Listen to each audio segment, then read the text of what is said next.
Hello, sistren and siblings, you amazing storytellers who either love or know someone who loves or are even curious about Black women and gender expansive people making film, TV, and media that reflect all the beauty and the pain and the joy and the resilience of all of our experiences. Today, we are joined again by another co-host from Black Girls Film Camp. Now, you may have heard her on our episode from the 2023 Essence Film Festival, and she is back with us, and we're so grateful. Welcome, Sanaa Wilkins. Hello, how are you? I'm good. How are you doing? I'm good. Thanks for asking. Good. So, Sanaa, tell us about Black Girls Film Camp and tell us about your experience making your film. Yeah, so Black Girls Film Camp is an organization, it's a nonprofit that helps Black girls turn their dream into screen. And I had the opportunity of being a part of the first cohort to do it.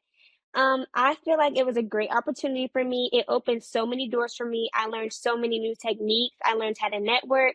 I just learned how to really carry myself in the film industry. And I feel like it's a great space of support. You have so many people you can lean on for support. And I feel like it's just not a regret at all.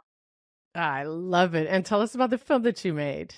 So the film that I made is called Beauty Mark. It's about me and my scoliosis journey. And it's about how I have a passion for dance. And through that trial and tribulation, I had to stop dance and get surgery. And basically at the end, I come back, I come together, and I pursue my dream of dance again after the surgery. I love it. And you're applying to festivals now with the film, right? Or you've been in some Yes, I festivals, am. all I've right? actually have been to some festivals. I have. Good. I've been at the Essence Film Festival. I've had festivals at UNC Charlotte, the All American Film Festival, the International Film Festival, and plenty more I'm looking forward to. I love it. Okay, so this is why I'm so glad to have you on and our guest today, because we've got some, we try to mix it up. We have intergenerational, we've got, people who do different roles in film, TV, and media. But I am so excited that the two of you are here with us to bring on this like young, energetic perspective. So Sanaa, will you please introduce our guest for today? Yes, I am so happy to introduce our new guest on the Sister Brunch podcast. Her first sentence in her bio says so much about her, so let's read it. Ciera Thompson's journey from silence to power as a Black queer writer has made her a rising voice in the fight for intersectional equality. Ciera has helped lead a local North Carolina TV station to the best college station in the nation in 2020. She's also a dedicated mentor, guiding young filmmakers through Girls Rock Film Camp. She's not just a filmmaker, she also has a passion for her physical pursuits, like Krav Maga and rugby. Thank you so much for being here, Ciera. Thanks for having me. Welcome, Ciera. I just have to quickly comment. I love it. I was talking to Sanaa before the show, just in the little virtual green room, and Sanaa's like, "I'm going to be a neurosurgeon. I'm going to be a dermatologist. I'm going to be a filmmaker." And I have to say, just from the way you've just introduced Ciera, I hope that journalist and host is on that list as well, because that was beautiful. Ciera, we're so glad to have you here. Welcome. Thank you. Glad to be here. And our first question we love to explore with our guests is their journey. So you could take it back as far back as like our ancestors in Africa, right? Like as far back as you'd like to. But what brought you to where you are today? Love. What's that? I mean, I honestly, I love that question because I'm not too far from where I started at this point. So it's easy to recollect. I took a creative writing class in high school. I had an incredible teacher. His name is Mr. Albright. And in that class, he was like reading one of my short stories or something, which I really enjoyed doing. I loved, as soon as I was writing one of our first assignments, I was like, okay, this is fun. Like just getting to make stuff up, and you can't really be right or wrong. Like I never really was the smartest kid in school, like with math or science or even like English, but like with creative writing, it flowed so easily. And one day he was reading some of my work and he was like, "It feels like I'm watching a movie or something." And I was like, huh, I also love TV. And Yes. after that, I went down the road of pursuing screenwriting. I started reading scripts and just became pretty self-taught around it. I had no idea like what I was going to do with it, but I was like, I think I need to go in this direction. I was just writing for fun because it was just where my heart was at the time. Mhm. I went to school at Appalachian State University in Boone, North Carolina. Um, Yes. I want to know how you ended up in North Carolina, and Sanaa is in North Carolina. Awesome. I heard Charlotte and I was like, all right. I'm from born and raised in Durham, North Carolina. So Okay. I grew up there. Um, and then, parents were like, go to an in-state school. We got you. If you go out of state, you're on You're on your your own own. there. So I was Yes, like, let yes. me pick an in-state school. And at the time, like film school was not in my radar. I don't know why, but it was like not didn't feel like an option to me. So I was for sure going to go to a public school, and I toured Appalachian State, and I was like, I don't know what I want to do, so I might as well be somewhere beautiful while I'm Mhm. learning and trying to figure it out. And so that's how I landed there in the mountains and getting to go chase waterfalls on the weekends and all of that stuff. And I just got incredibly lucky that App State has an awesome broadcasting and production program. Nice. Okay. It completely changed my life. We had awesome classes, but we also had an out of school program called App TV where these students were creating content to sustain the station that ran around the high Love country. it. So, getting to be 18 and collaborating with other, young and hungry people who just wanted to create, like, we didn't have a lot of like people saying you need to do this or that as far as the TV station went. It was like, BPG and the rest, fill your 15-minute time slot. And so Yes. every week What a gift. What a a gift. total gift. We had the school's equipment, we had like just the creative freedom. I look back and I'm like, we were so lucky to have Mm, that, to be able mm. to like the low stakes of just creating and creating and creating and like having to turn around stuff and all of that. Was Yeah, I learned a lot there. So I was a producer for a web series, and then, I became operations manager of this overall station. So I was overseeing all the shows, and Mm. I learned that I was really good at managing things and people and all of that. So I was still writing on the side, but in school I dove into producing. I was like, okay, I'm going to be a producer. And I also like realized I love TV. And that's when I was like, okay, Grey's Anatomy, Shonda Rhimes, maybe show running. That's the path I want to go down. So I kept going. I graduated into the pandemic in 2020. So I was kind of like, scared and afraid, like as I would have been if it wasn't the pandemic, but like in the pandemic, Times 100 because of the times a pandemic. hundred, Ugh. like I had no experience. You're fresh out of school. Like, The I don't adults in know. your life had no idea what to tell you because we Exactly. They're we like, didn't know. We had wait, no idea. like, Right. so Yeah. I got lucky. A alumni at my school was working on a reality TV show, and she was like, we need some production assistants. And I remember I didn't get it the first time I interviewed, and then something happened to that PA, and then I got it the second time I interviewed. And then I was on a roll then. So then I became a production assistant for My Big Fat Fabulous Life on TLC. Yes. Okay. And that was interesting. That was a very interesting time. You're picking up the trash, you're getting the Mm. talent, their hair extensions and their favorite Starbucks order and all of those things. But it taught me about what's needed on a production. Like, you don't think about how like the crew needs their lunch and their lunch order to be correct and on time. And like there's these certain And you're things like, that somebody has to do that. someone's got to Somebody do has it. to Yeah. do it. Right. Yeah. And Hopefully, you so only have to do it 2 or 3 times, and then you move into the next role, e- and you tell someone else to go do that. All right. exactly. And then after you get to do it, you hope people come with some kindness. Like now with my PAs, it's like, they're people. They're not just, the garbage Right. man. You gotta Right. Right. have some respect for people coming up. And so I did that, PA on a feature, and then got a job as a commercial producer in Atlanta. So that's how I left North Okay. Carolina, Okay. landed here, and I've been a commercial producer for the last 2 going on 3 years now. Um, and after I And would say after working pretty steadily? steadily, yeah. So I was working Yes. with a company, and they would kind of bring the clients through to our studio. Um, and so yeah, full time, like had the safety of that, and then getting to practice again, like just produce over and over and over. And it was actually, Francine, I know you know Robin. So Yes.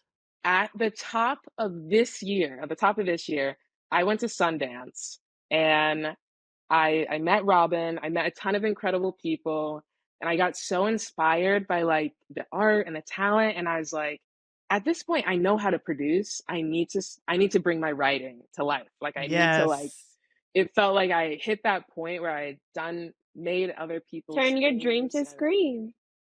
Exactly. exactly, dream to Yes. screen. So Oh, that's come on, yeah. what a perfect promo for Black Girls Film Camp. We didn't even know that we would come up with these gems for Black Girls Film Camp. But truly, that I see all of these similarities, right? Is like, to your point, Ciera, having the opportunity to just play. And that's something I love about Black Girls Film Camp, is that they allow these girls to, like, every film they make is from their own head. Nobody's there saying, no, you need to tell this story or this story. They're just there to say, what story do you want to tell? All right, we're going to help you tell it. That's incredible. Yeah. Ah, So so, okay. it's so Yeah. important. Like especially when you're young, like Yep. and when you're just a creative, you have to get it out. Like you have to like getting it Yes. out and making it is like half the whole battle of doing it. And so I think the repetition, like I think I was surprised at Yeah. how necessary that Mm. that was to get me to where I am right now. Is like do it again. Okay, make it again. Just over and over. So Hi, it's Sanaa Wilkins from Black Girls Film Camp, and you're listening to Sister Brunch. We'll be right back, and during this quick break, if you haven't already, go follow Sister Brunch Podcast on Instagram at Sister Brunch, and go follow Black Girls Film Camp at Black Girls Film Camp. We are back, and we are so excited to share more of our conversation with writer, filmmaker, and rugby player, Ciera Thompson.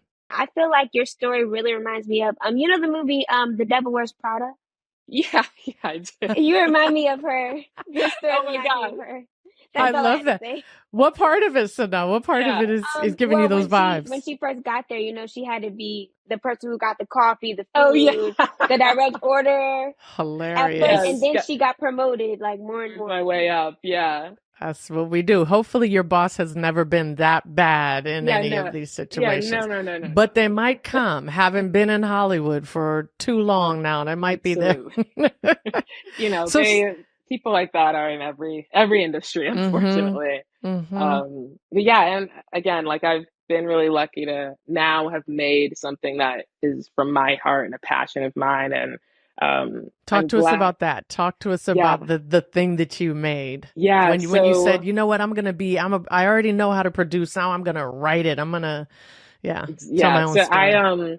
luckily being a writer, I was always writing. So I had a script that in my mind, I was like, I need someone to make it. Like I couldn't fathom that I was going to make my own script. Yes. So I was like, for a while I was like pitching it. I was like talking to people, like seeing if there was some like easy way, almost like looking back, I'm like, okay, maybe there's just someone who's going to be like, yeah, we'll make your film or we'll make your script.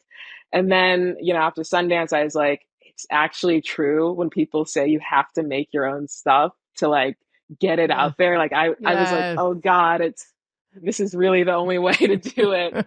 So I crowdfunded. I used Seed and Spark, incredible Nice. platform. And I put together a team of producers. I talked to my friends, talked to my family, made a budget, and it was ambitious. I tried to raise $15,000 and I needed probably 20,000 to get Okay. the quality that I wanted for this. But anyway, all that to say that this was a script. At the time that I wrote it, I was desperately wanting something positive for queer representation. I Yes. just, personally, politically, I felt like there was so much negativity out there that I was seeing. And whenever I would watch something gay, I was like, is sad, or they're dying, or like something, there's some kind of trauma attached to it. And so I wanted to take I didn't want to dismiss the trauma. My film Take Note, Mm. it's about a queer teacher who watches a couple of students start passing notes to each other. She realizes they have a crush. And then the teacher, by the end of the film, she comes out to her class so that her students then feel comfortable coming out and, being Oh, being nice. themselves. So Nice. I wanted, and that was important to me because I've had so many people in my life be their authentic self and inspire me to be more of who I am. And I Mm. was like, that feeling is magic in a bottle. That feeling of when you see someone step out and you're like, oh, we can do that. Oh my gosh. Yes. Okay. Okay. That Yes. I was like, I want to capture that in a film. And so that was Take Note. And that was what I was pitching for a whole half of this year. And I I got really lucky that I had an incredible support system down here in Atlanta. So again, like, to taking the time to learn how to produce, to build my network. I did all these things before I finally felt the confidence to be like, okay, let me do my own thing. Mhm. Um, and then I ended up winning a grant. So that was also super helpful. The Film Impact Georgia grant, Yes. they're great. Any like young filmmakers or any filmmakers in Georgia, like they're an incredible group, and they really work hard to promote diverse stories. So that came through the crowdfunding. People really resonated with the story. And it was then, I think, end of July, we raised the funds and we filmed end of August. And then I was also directing. I'd never directed, Yes. never Right. directed. Right. So Right. it was just going from producing to writing, directing was very interesting, and I loved it. It was a fun challenge, but Yeah. it was Yeah. definitely like stepping out of my comfort zone. So Ciera, amazing. You've made it clear that one of the things that you have, and Sanaa is the same way, is initiative. Like and I think that's really. But you were like, I was at Sundance. I know I had this attitude like, I'm not going to Sundance till I have a film in Sundance. 20 years later, and then I have a film in Sundance, right? So even when you didn't know how to do everything, Right. and Sanaa, you applied to Black Girls Film Camp, right? Like, Yes. taking that initiative, I think, is really important. So kudos to you on that. I also want to ask a question. A lot of our guests have talked about this, and we're talking about this in the industry around trauma, because you talked about, especially for queer stories, right, is Yeah. like, we've had so much that is just like so heavy around our traumas. Same with Blackness, right? Like, same with the Black experiences. Like, I'm sorry, but I find that white folks love to buy a script about enslavement. And we all needed those early on. Like, we needed to speak the truth of it. But, we're at the point where, like, we don't want to keep telling that story. We want to tell other stories. At the same time, it's the truth. So how do you go about like balancing both the like realities and the challenges of being a Black queer woman in your storytelling, while at the same time like infusing those with joy and resilience and lessons? That I love that question. You know, I think I'll talk about it in the frame of my writing, because Mm-hmm. that's what I've done the most of. And like, I probably have to battle that the most when I'm writing, because every character I write, it's important to me that they're either queer, Black, person of color, a woman identifying, if they're one of my main characters. Like, that's where I'm interested. There's other people telling me other stories, so I try and be like, this is my niche. But how to not, so people come with trauma, right? That's kind of how I frame it. So because my character is Black and queer, there's a lot of I would say assumed trauma that comes there, that I Mm-hmm. assume as the writer, that maybe, non-queer, non-Black writers, maybe they need to write that down like more literally. Whereas I think like my Oh, magic and why like interesting. Okay. diverse storytellers are so important is because I can write a superhero film about a Black queer superhero, and I feel as though the trauma of being Black and queer can self infuse, because that's truth. That's the authentic truth. And when it's coming from someone who's experienced those things, they're going to naturally leak into a broader story that is maybe taking a different angle than focusing on the trauma specifically of being queer and Black.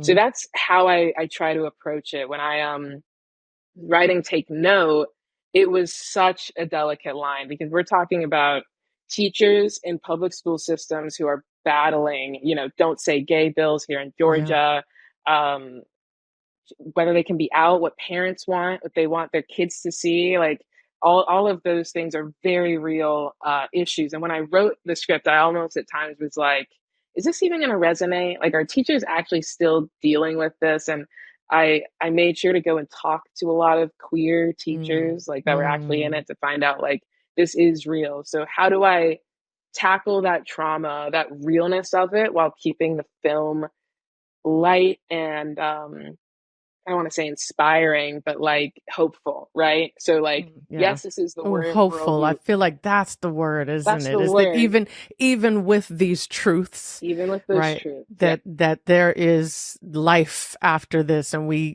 and thriving, and exactly. And I yeah. think, Mm. there's power in imagining a better world. So there's power in saying, and again, that comes with like the balancing act of like, yes, imagine a world where it doesn't matter if you're gay, straight, da da da. But also, that's not our real world. So where's the middle where we see hope, but we also acknowledge where we've been?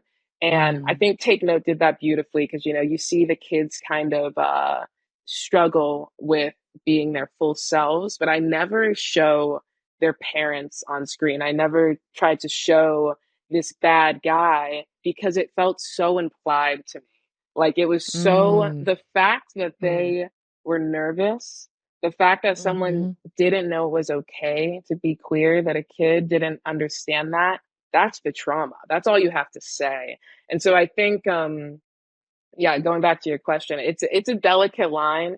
For me, it really matters who the writer is and who is creating the Mm. product of it. And I think that's how you reach the middle ground because that person is going to have more assumptions and natural, authentic things that leak into the project versus someone who's trying to explicitly insert that diversity. I think you can tell. Absolutely.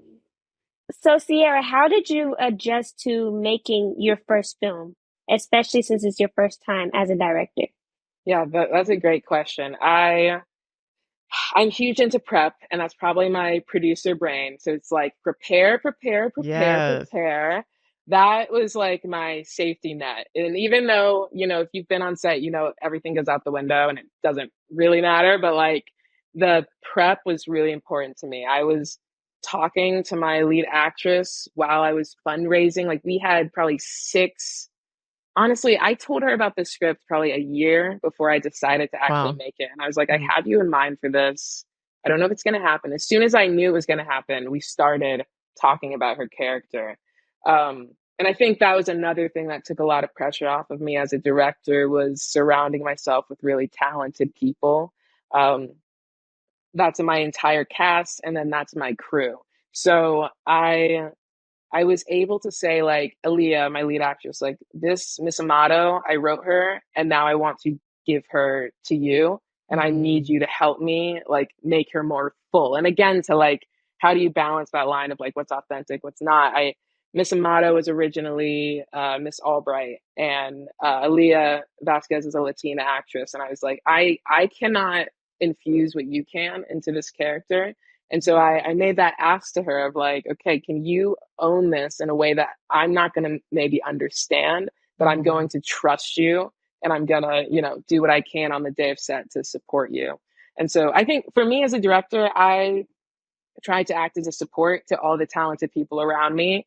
And, directors, I like the saying of like, you're the tastemaker, or like you Mm, kind of, you say you're supposed to have a lot of opinions, but I also think you're supposed to support all the people who are giving you all those options, right? And you want to surround yourself with people who, even my DP, like who's going to show me an option that I either am like, yes, you nailed it, or like an option that I'm like, I like what you're doing there. This isn't what I was expecting. Let's tweak this, tweak that, and then go from there. right. So like I think that's how I approached it was preparing, surrounding myself with really talented people that I trusted, especially with a project like this. I really Yeah. was like, I talked to every single person that was going to be on my set.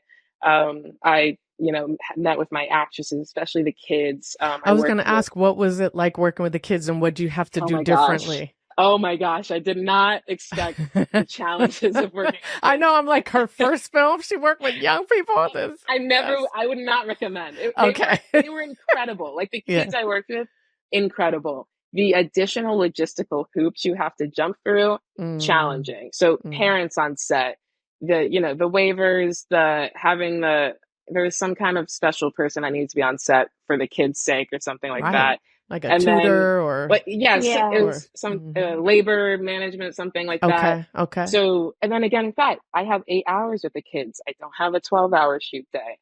Their Right. schedules look different. So it was logistical challenges with them, but I could not have gotten luckier.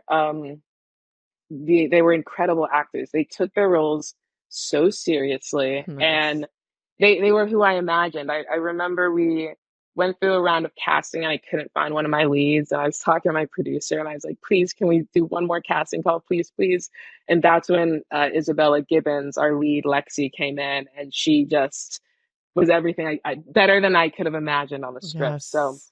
I working with kids was hard, but I got, even with as lucky as I got, it was a challenge. This is Sista Brunch, the podcast by and about Black women and gender expansive people thriving in entertainment and media. Stay tuned for more of our conversation with our review guest, Ciera Thompson. And if you love what you're hearing, leave Sista Brunch a great review and listen on Apple, Spotify, or whenever you get your podcast. So now that you have had like the best of both worlds, both writing and directing, which one do you find more stressful or difficult rather, and which one would you rather be able to want to continue long term? That so first, to answer shortly, writing is my love. I'm like have Okay. a romantic affair with writing. Like that Mm. is like my, you don't have to pay me to write. And then directing is hard. Directing, I think, I say it's hard because one, you have to be there. So you have to be on set. You have to work those hours. You have to, if you're doing it in a way that's impactful, in my opinion, you're part of everything. You don't just leave, budget to the producer. You don't just Mm-hmm. leave fundraising to the producers. You don't just leave like set deck, da da da. I think being a director is putting your print on every part of the process, Mm. however way you can.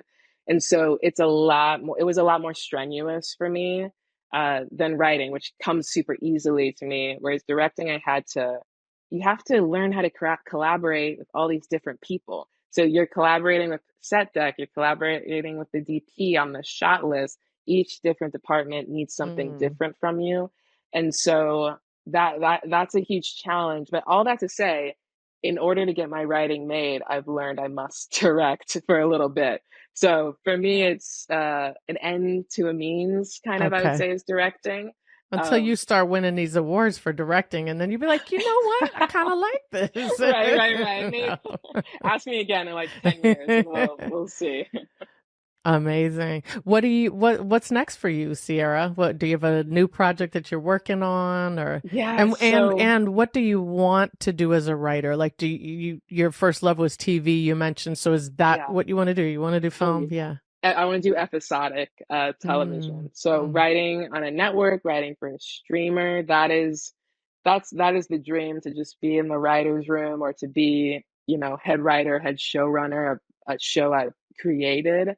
yes. That's my dream. That's my end goal with writing and with getting my writing out there. Yeah. What was the other part of the question there?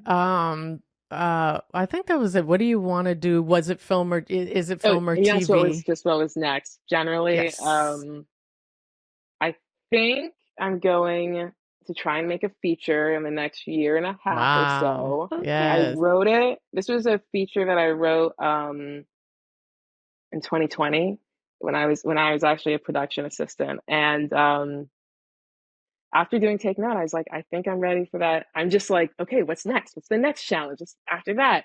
And yeah, I want to try for a feature, try and get the funding for all of that, and hopefully Take Note's going to do the festival run next year. So all of next year, I'll be hitting the festivals with that film. And so So you're hopefully in post on it now, right? we are in Or post. We are like nice. working, even like music scoring and color and all of that. Like, Fun.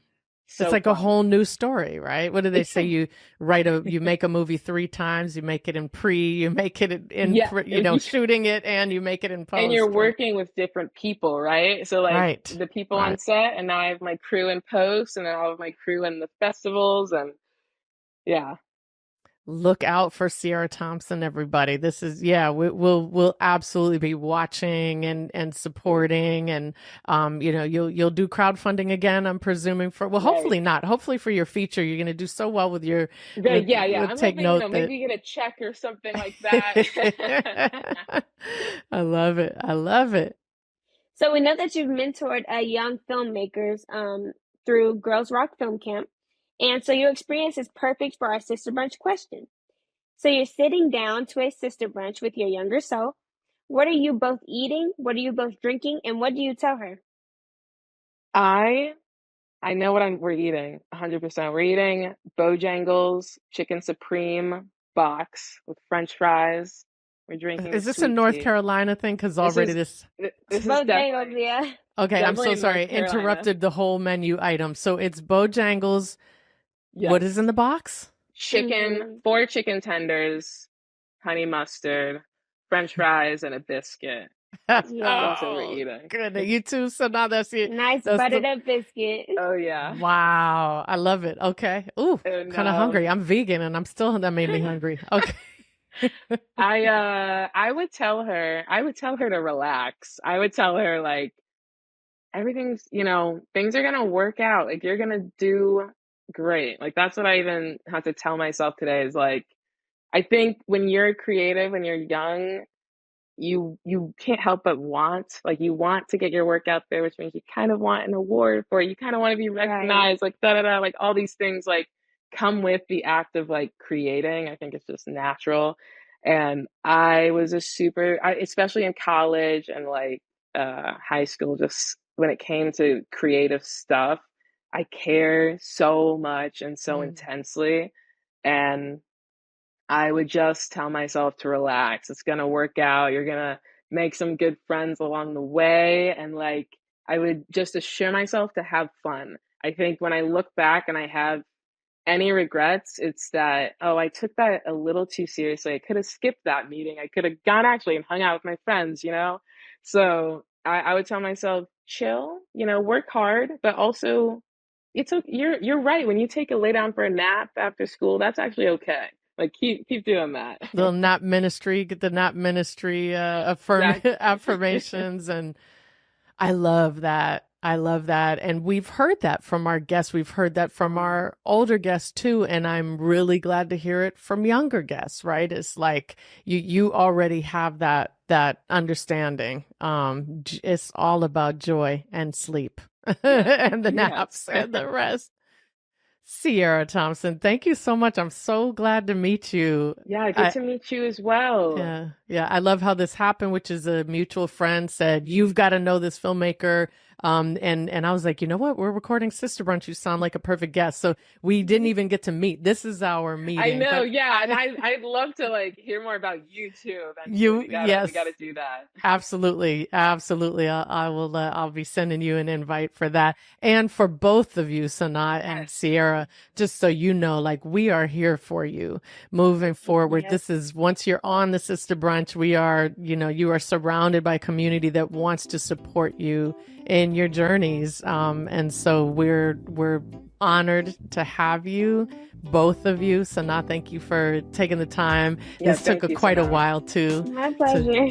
Thank you both, and have a wonderful rest of your week. And I can't wait to share this with our listeners. Thanks so much. Thank you so much to our beautiful community of sisters and siblings for sharing your reviews, sending us questions, and engaging with us on Instagram at Sister Brunch Podcast. You can read the transcript of every episode and find show notes on our website at sisterbrunch.com. If you love to see these beautiful faces of our guests, you can also watch the full video interviews on the Trujulo YouTube channel, youtube.com/Trujulo Media. That's TRUJULO Media. We deeply appreciate your support by subscribing to our podcast, leaving us a great review, and sharing it with your friends, family, colleagues, community, and on and on and on. Our show co-creators are Phantom Cox, Anya Adams, Christabel and Sia Boadi, and Brittany Turner. Sister Brunch is a Women Make Movies production assistance program project. The land Miss Fancher records this podcast on is the original land of the Tongva and Chumash people. Can't wait to see you next time. Take care. Bye-bye.